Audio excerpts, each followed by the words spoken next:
Specifically, the definition of a banned book is a book that is challenged at first and then physically removed from a library or a school or some entity.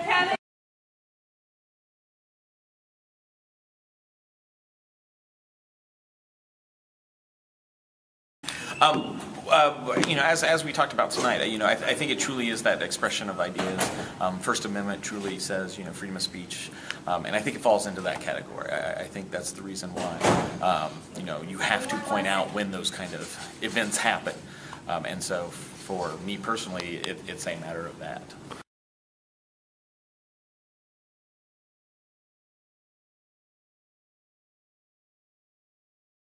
I just think you should always lose. Personally, I just think they should always lose. I think there should be that discussion. I think it is totally fine and appropriate, and I would encourage anyone to bring it up.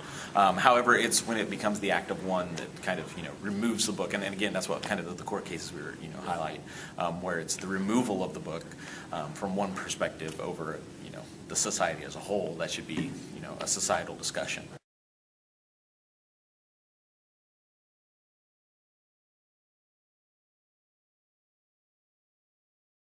ALA, American Library Association, sponsors a Banned Books Week.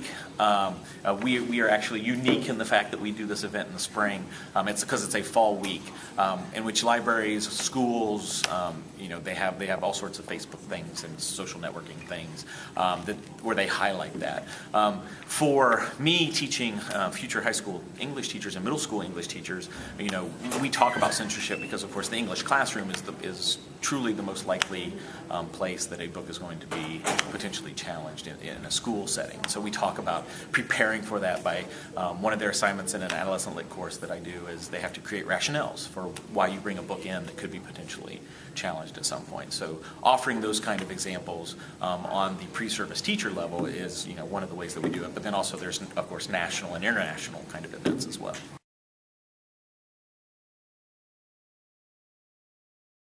Games was first published in 2008, so it's actually only had about 4 years to gain criticism for people that want to challenge it and ban it, but in those 4 years it's gained a lot of attention. It was first added to the American Library Association's list of challenged and banned books in 2010, and it's currently number 5 on the list of the top 10 most banned books. The 3 reasons why it is most commonly banned is violence, because it's children versus children and killing, unsuited to the age group, even though it's labeled as young adult, and for some reason explicit sexual content, although there is nothing past kissing. So we're not really sure why that happened. And one of the most prominent examples was in 2011, so last year. A New Hampshire parent challenged the Hunger Games and presented it to the school board because it gave her 11-year-old child nightmares, and she fought against it on the idea that it would promote school violence, even though overall the theme of the book is anti-violence. And why it should not be banned. Students face a society and culture that is blending ideas and class structure through economic downfall.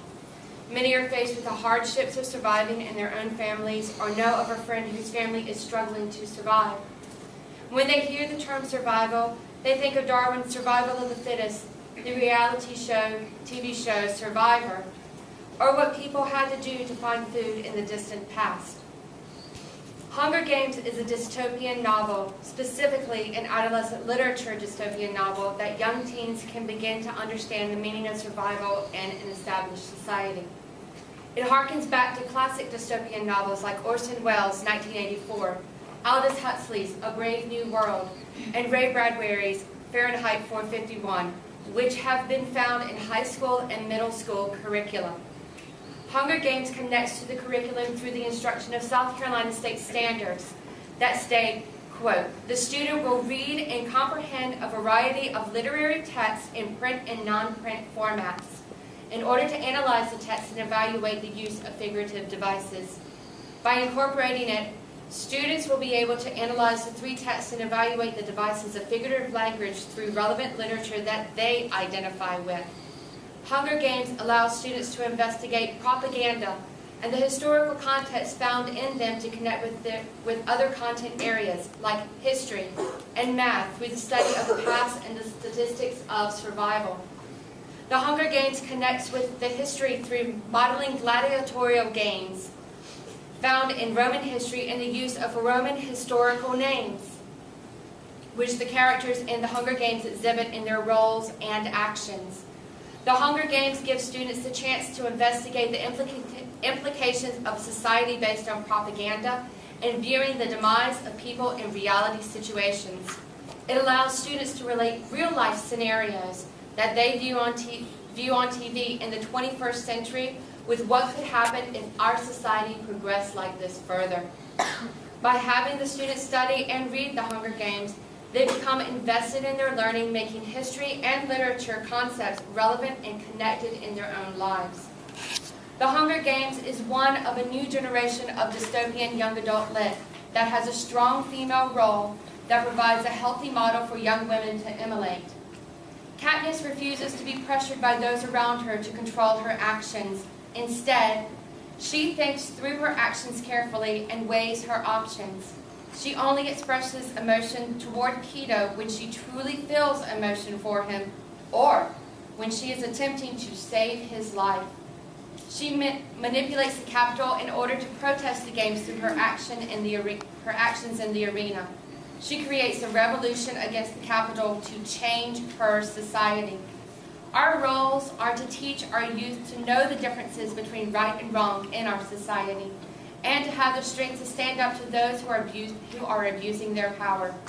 Katniss provides a strong role for protesting and questioning the abuse of power in her own society, a role that provides young women a healthy role model. Peeta provides a model for young men that allows for a sensitive and nurturing side while remaining a strong and protective male character who protests alongside Katniss. He provides a model for young men that allows for them to be respectful and sensitive while remaining masculine and strong. Teens need to see healthy models of characters similar to them, and Katniss and Peeta provide those role models. To deny our teens the Hunger Games denies a chance for them to investigate their own society and to emulate positive role models through the characters of Katniss and Peeta.